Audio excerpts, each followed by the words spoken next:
ये वो सीट है जहां पर बीजेपी ने अपने पिछले जीते हुए उम्मीदवार को रिपीट किया, यानी दिल्ली में 7 सीट में किसी एक को रिपीट किया तो वो मनोज तिवारी को रिपीट किया और कांग्रेस ने वहां से कन्हैया कुमार को मैदान में उतारा। लोगों के बीच में किस तरह की कशमकश, लोगों का उत्साह कितना, तस्वीरें दिखाएं और बताएं।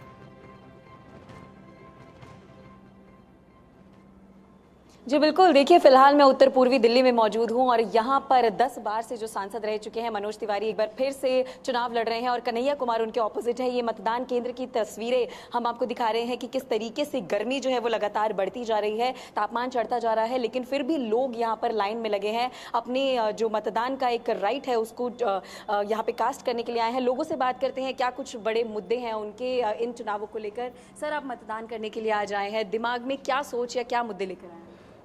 मुद्दे क्या, मतलब जो बेसिकली आजकल चल रहा है उसी को लेकर के सब वोट करने आए हैं। क्या डेवलपमेंट मुद्दा है? डेवलपमेंट है, बिल्कुल है डेवलपमेंट का मुद्दा। सर, आप क्या कहना चाहेंगे, किन इश्यूज को लेकर आज आप मतदान करने जा रहे हैं? देश का विकास सबसे बड़ा मुद्दा है। तो क्या नॉर्थ ईस्ट दिल्ली में विकास हो रहा है? पिछले 10 बार से सांसद रहे हैं मनोज तिवारी और आगे अगर कोई उम्मीदवार जीतता है, जो भी जीतता है, उससे क्या उम्मीदें रहेंगी? नहीं, बिल्कुल हो रहा है, सही हो रहा है। आप क्या कहना चाहेंगे, आप युवा हैं यहाँ पर, तो युवा होते हुए नॉर्थ ईस्ट दिल्ली का क्या हाल है, क्या आप खुश हैं और किस तरीके से विकास चाहते हैं और क्या इश्यूज आपके दिमाग में है मतदान करने से पहले? इश्यूज तो सारे वही हैं कि देखो, हमें ओवरऑल डेवलपमेंट चाहिए इंडिया का। हम अभी लोकल इश्यूज के ऊपर इतना नहीं सोच सकते। अगर देश बचेगा तो ही हम बचेंगे। जो भारत की सेना को गाली देने वाले लोग, जो घर घर से अफजल जैसे आतंकवादी निकालने की बात करते हैं, जो छत्तीसगढ़ में और कहीं जब नक्सलियों के साथ लड़ाई में हमारे अर्धसैनिक बल शहीद होते हैं, तो ये कन्हैया कुमार जैसे लोग उस पर जश्न मनाते हैं। वो चुनौती में हो सकते हैं। इस देश के लोगों के परिचय को सभी जानते हैं और आज देश का प्रधानमंत्री चुनना है। दौड़ में सिर्फ नरेंद्र मोदी जी हैं और लोगों के दिल में मोदी जी हैं, इसलिए कोई अपना वोट इधर उधर दे करके खराब करेगा ही नहीं। वोट नरेंद्र मोदी जी को, वोट देश को, वोट कमल को। मनोज जी, हाल के दिनों में जो घटनाएं हुई है दिल्ली में, खासतौर से अरविंद केजरीवाल के आवास पर जो घटना की एक रिपोर्ट आई, क्या कहना है आपका, कितना असर पड़ेगा इससे दिल्ली के चुनावों पर? जो अपने अहंकार और तानाशाही में भ्रष्टाचार करते हैं, भ्रष्टाचारियों को बचाने के लिए लड़ते हैं और जो अपने घर में महिलाओं को पीटते हैं, आज दिल्ली की जनता वोट से उनको पीटेगी। एक आखिरी सवाल है, दिल्ली की जनता को, चूंकि जो टेम्परेचर है वो धीरे धीरे 43 तक जाता है दिल्ली में आजकल, तो दिल्ली के मतदाताओं से आप क्या अपील करना चाहेंगे, क्योंकि गर्मी की वजह से भी वोटिंग प्रतिशत पर लगातार असर पड़ा है? देखो, लोगों ने ठान लिया है, एक दिन की गर्मी सहेंगे और 5 साल अपने बच्चों को गर्मी, सर्दी, शीत, ताप से बचाएंगे, उनके विकास की नई कहानी बनाएंगे। उस नरेंद्र मोदी जी के लिए आज लोग बर्दाश्त कर रहा है। मैं मनोज तिवारी अपने अजय महावर के साथ, अपनी बहनों के साथ वोट डाल के आ रहे हैं। जीतेगा देश, जीतेगा भारत, जीतेंगे हमारे देश की महिलाएं, युवाएं, बच्चे, किसान, गरीब। हमारे साथ बात करने के लिए मनोज तिवारी। बीजेपी के उम्मीदवार मनोज तिवारी कह रहे हैं कि जीतेगा देश और विकास के लिए आप वोट डालिए और साथ ही साथ दावा अपनी जीत का करते हुए कह रहे हैं कि प्रधानमंत्री चुनने के लिए आप वोट डालिए। इससे पहले मेहंदी हमारे साथ उत्तर पूर्वी दिल्ली से बनी भी हुई थी। अब वंदना का रुख कर लेते हैं जो कि नॉर्थ वेस्ट दिल्ली से हमारे साथ हैं। वंदना, 9 बजे तक का वोटिंग परसेंटेज वहां का कितना? चूंकि तापमान बहुत ज्यादा है दिल्ली एनसीआर का, ऐसे में गर्मी का कोई असर वहां पर पोलिंग बूथ पर नजर आ रहा है क्या? देखिए, गर्मी का असर तो है क्योंकि 39 डिग्री तक जो पारा है वो पहुंच गया है। सुबह सुबह यहाँ कतारें लगी हुई थी, लेकिन अभी बहुत कम लोग यहाँ पर दिखाई दे रहे हैं। लेकिन कई बुजुर्ग और महिलाएं यहाँ पर हमारे साथ हैं जो बातचीत भी करना चाहते हैं, क्योंकि वोटिंग परसेंटेज को बढ़ावा देने के लिए भी यहाँ पर तैयारी की गई है। और एक ड्यूटी पर जो कर्मचारी हैं वो भी हमारे साथ हैं, उनसे भी बातचीत कर लेते हैं। मैम, आपने भी वोट कास्ट किया है? जी, मैंने वोट कास्ट भी किया है और मैंने वोटिंग की ड्यूटी भी दी है। मैं यहाँ सुबह 5 बजे से आई हूँ और अभी बहुत अच्छा वोटिंग परसेंटेज जा रहा है, क्योंकि वो गर्मी को बीट करने के लिए मतलब इस हीट को बीट करने के लिए कूलर लगाए गए हैं, ठंडे पानी की व्यवस्था है और सभी बहुत अच्छे तरीके से सबको गाइड भी कर रहे हैं। और मैं नॉर्थ वेस्ट दिल्ली के मुद्दे क्या है जिसको लेकर वोट कर? जी, सबसे बढ़िया मुद्दा, सबसे बड़ा मुद्दा है जो स्त्री की सुरक्षा को लेकर है कि जो कुछ एक लेडी सिंघम के साथ हुआ मुख्यमंत्री के निवास में, तो हम आम महिलाओं कहाँ सुरक्षित हैं? हम आम महिलाओं की औकात क्या है? अगर मालीवाल जैसी महिला अगर इस तरह प्रताड़ित हो सक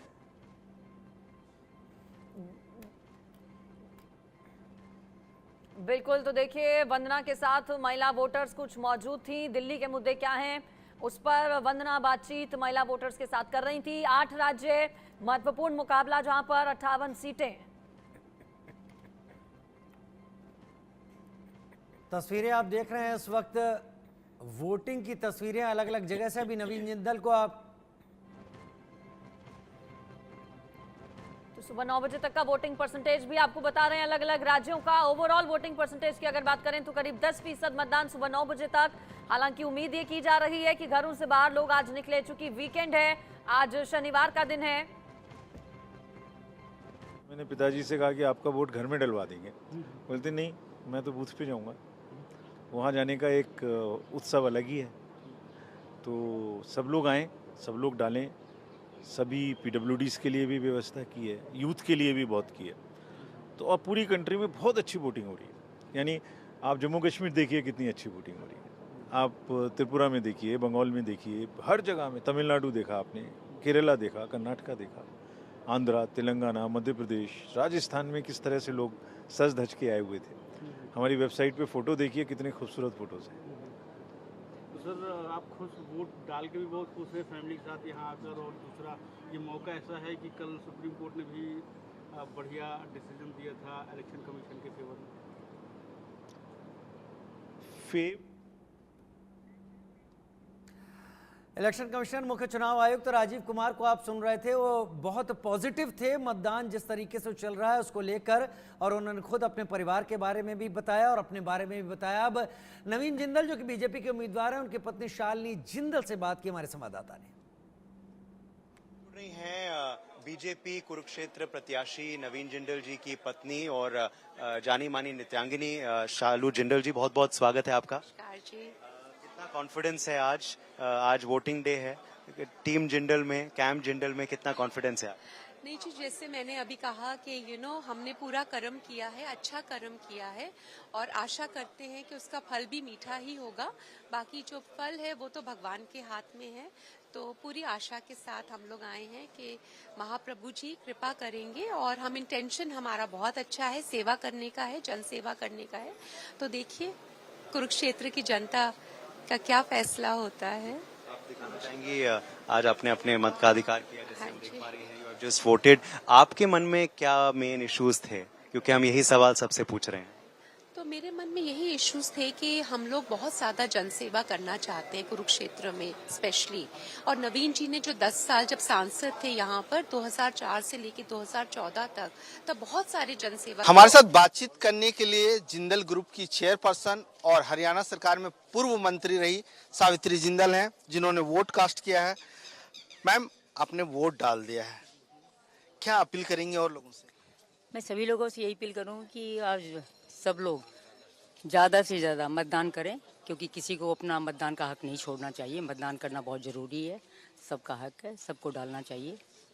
तो और मैं तो यही कहूँगी कि कमल के फूल के सामने वाला बटन दबाकर सब लोग वोट दीजिए, जिससे कि हमारे प्रधानमंत्री मोदी जी तीसरी बार प्रधानमंत्री बने, और देश में जो विकास की गंगा बह रही है फिर से बहती रहे, विकास की गति रुके नहीं।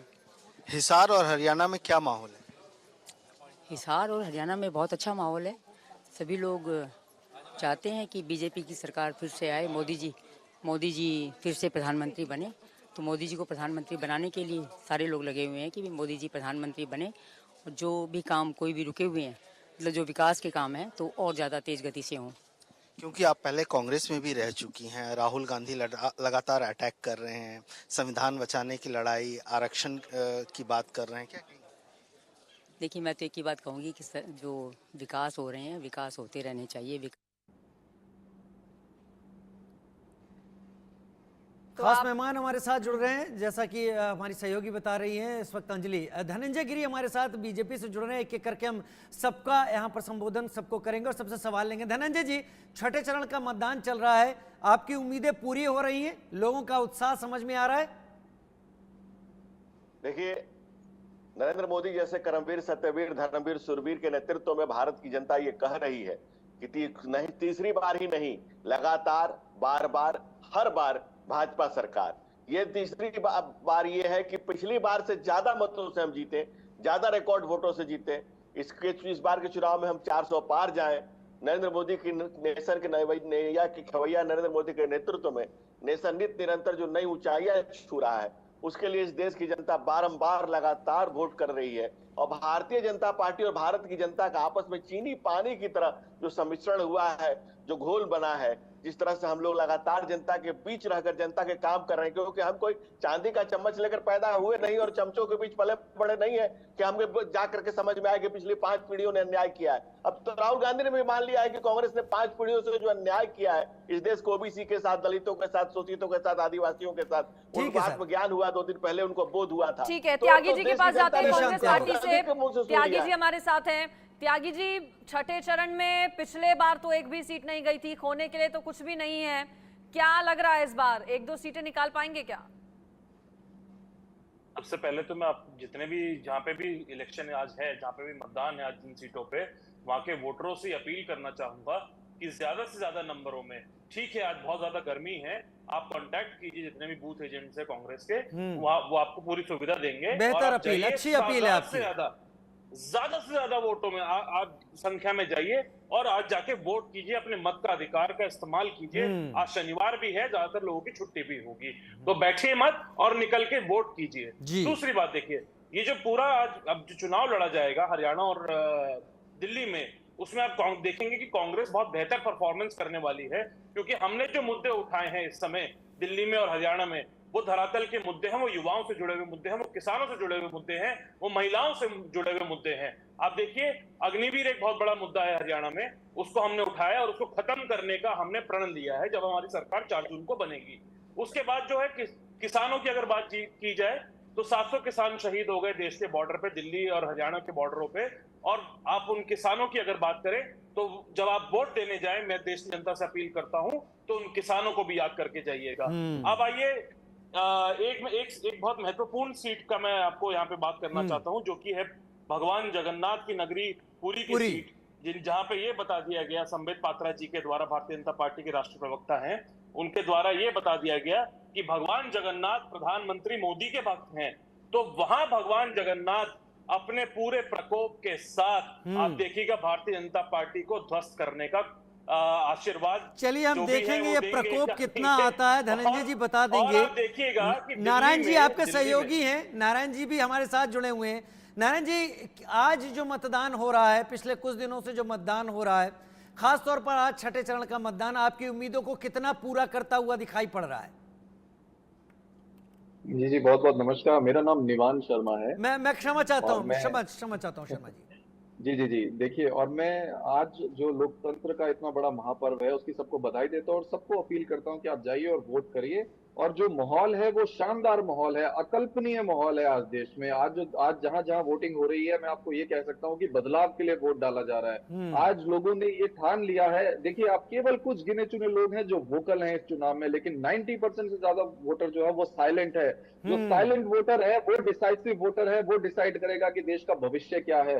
जो लोग चाहते हैं कि बदलाव हो, जो लोग चाहते हैं कि एक नई सरकार आए, जो लोग चाहते हैं कि हमने 10 साल देख लिया और कोई ऐसा रिमार्केबल काम नहीं किया गया, वो लोग जो है आज बदलाव के लिए वोट कर रहे हैं। 3 बातों का ज्यादा से ज्यादा जिक्र हो रहा है। हम तो पिछले 3 महीने से गाँव में, शहरों में जगह जगह घूम रहे हैं। 3 मेन मुद्दों पे लोग डिस्कशन कर रहे हैं, चाहे वो बीजेपी समर्थक हो, चाहे वो कांग्रेस समर्थक हो, चाहे वो आम आदमी पार्टी समर्थक हो। 3 बातों पे डिस्कशन हो रहा है। नंबर 1, पिछले 10 साल में इस सरकार ने क्या काम किया। नंबर 2, जो ये अनर्गल बयान दिए गए, जो हिंदू मुस्लिम, हिंदुस्तान पाकिस्तान, गाय भैंस बकरी मंगलसूत्र, इसके ऊपर डिस्कशन हो रही है। एक डिस्कशन ये हो रही है कि किस तरह से बीजेपी के अंदर इंटरनल रिफ्ट है। पहला चुनाव ऐसा है कि आरएसएस जो है वो बीजेपी के लिए प्रचार नहीं कर रही, आप याद रखिए। इतने चुनावों में फर्स्ट चुनाव ऐसा है कि आरएसएस का कैडर आज ग्राउंड पे पोलिंग स्टेशन पे नहीं मौजूद। मैं बहुत जिम्मेदारी से आपको बोल रहा हूँ।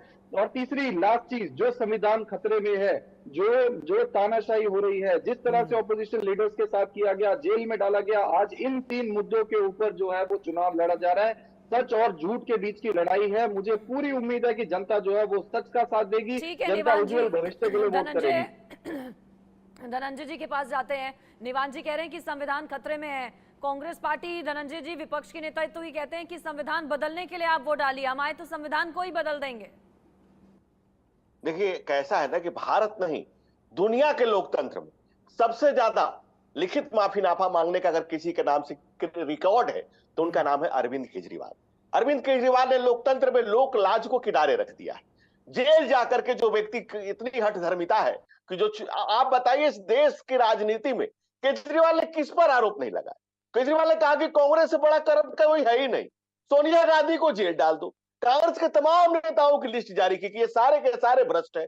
और कांग्रेस कितनी श्रेष्ठ है कि उसी केजरीवाल को अपने कोरा में लेकर के, जिस केजरीवाल ने दिल्ली में साफ कर दिया, पंजाब में साफ कर दिया, उस केजरीवाल के चरण चुम्बन कांग्रेस कर रही है। कांग्रेस किस बुरी स्थिति में आप सोच लीजिए। आप इस देश की जनता देख रही है कि कांग्रेस कहां चली गई, कितने गर्त में चली गई।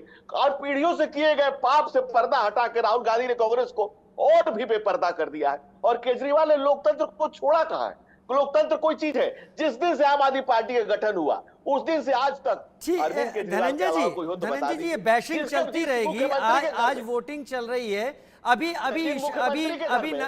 अभी शर्मा जी ने कहा कि साइलेंट वोटर है बहुत सारा और वो कुछ बोल नहीं रहा है और वो बदलाव लाएगा, आप मानते हैं? वो साइलेंट वोटर जो है वो कह रहा है